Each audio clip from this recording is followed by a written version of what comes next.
Hey y'all, it's Nancy, the Handy Scandy. Welcome back for another crafty venture. I have a very fun project to share with you today, and there it is.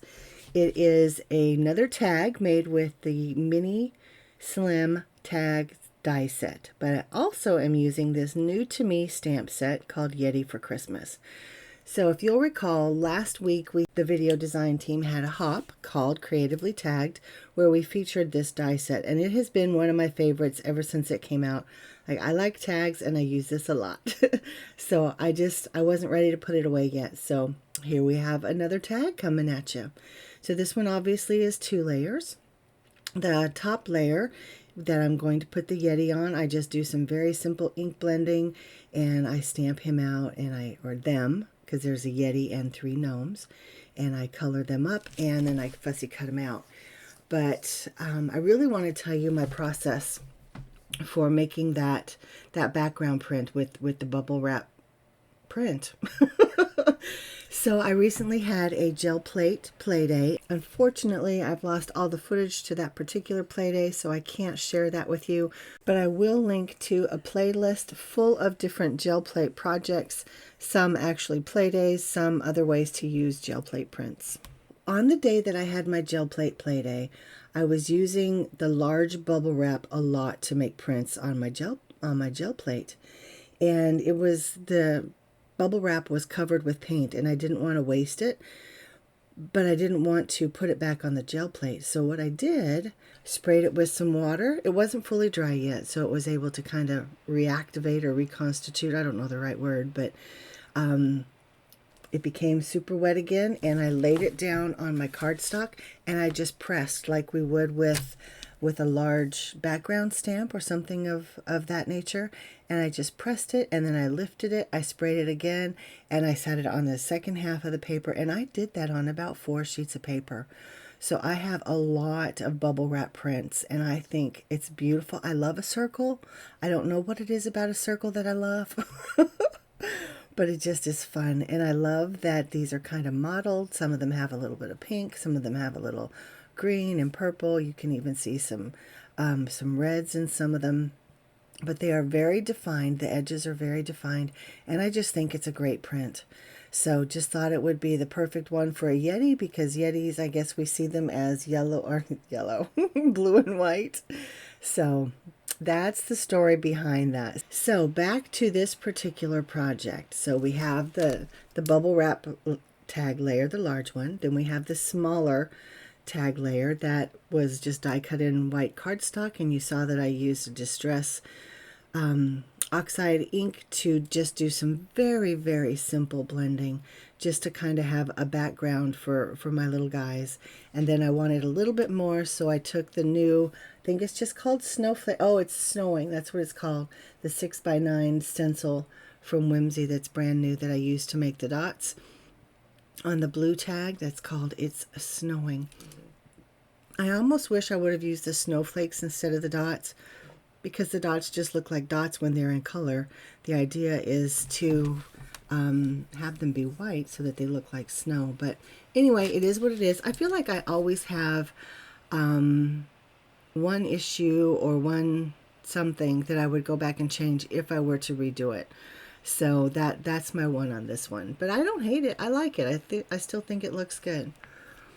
And now you see that I'm showing all of my coloring for this particular image, and I think it's absolutely adorable. I'm using very soft tones, not even a lot of blending, just kind of 1, maybe 2 colors. Yeah, now the Yeti obviously is getting more attention than the gnomes. Now since he's all white, I'm really just focusing on shadows, depth and dimension. And so to get those shadows, I'm really just kind of taking my marker, whichever one I choose, and I'm going around the edges and then kind of drawing that color out and kind of blending, if you will, using the blender pen or a lighter gray, lighter blue, to just kind of pull some of that color out and leave the darkest right along the edges, and it gives that great shadow look, that dimension that we're really looking for. Now I also did a lot of tip to tip ink blending as well for this project. So these are my Arteza Everblend Ultras. Now the Ultras have a brush tip. The regular one, the white one, does not have a brush tip. It's very much a hard bullet nib. And they color just fine. They just don't have that brush nib. So yeah, it has a different overall effect.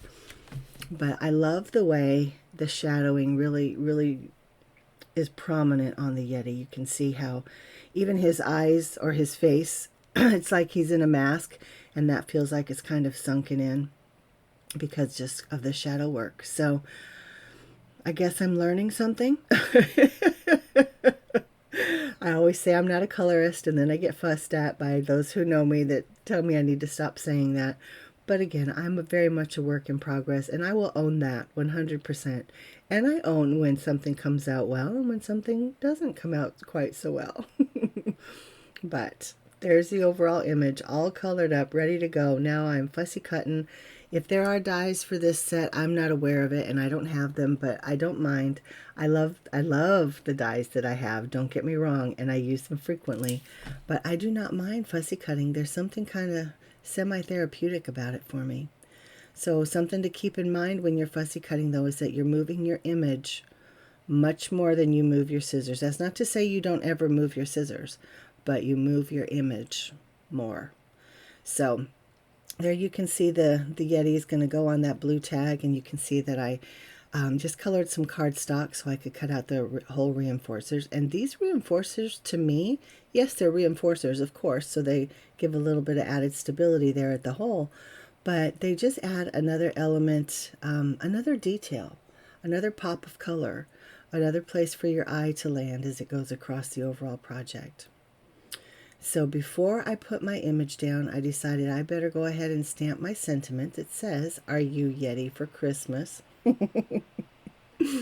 And I'm glad that I used my Misty, because that sentiment needed to be stamped multiple times. And I know if I had used an acrylic block and done some free range stamping, that I would definitely have double stamped that, and it would have been a mess. So this is pretty much my project, guys. I have a very long piece of baker's twine, as you can see, because I'm not sure what kind of package it's going to go on. Maybe it needs to go all the way around something. Maybe it doesn't, but we'll see. And in the end, if I need to trim it down, I will trim it down. But this is my tag, and I think it's absolutely adorable. So you can see that the coloring really was the part that took the longest time. But there it is. You can see where I kind of overlapped some of the dots when I did that simple stenciling on the background. But again, I'm not mad about it. I think it's cute. It adds to the character. It adds to the overall picture. And I am in love with the bubble wrap print. So 2 questions for you guys. 1, do you make tags? And if you do, what do you do with them? Do you like just leave them in an art journal? Do you use them as tags, as ornaments? You use them as cards, maybe if they're big enough? And the second question is, if you gel plate, what do you do with your prints? Have you ever used them in projects like this, in card making, maybe art journaling, anything? You let me know what you do with your art, with your gel plate prints. A lot of people struggle with that, and so I'm just kind of curious what the consensus is out there. So guys, I thank you so much for spending time with me today. As always, welcome to my channel. I know it's weird that I put the welcome at the end. That's just, I need to fix it, but that's what I do. But I thank you. And again, if you're new here, I welcome you. If you are not so new here, thank you. Mwah, mwah, mwah. All the loves and hugs and kisses out to you guys. You're the best. Everything is linked and listed downstairs for your convenience. And until next time, this is Nancy, the Handy Scandy. Mwah. I'm out.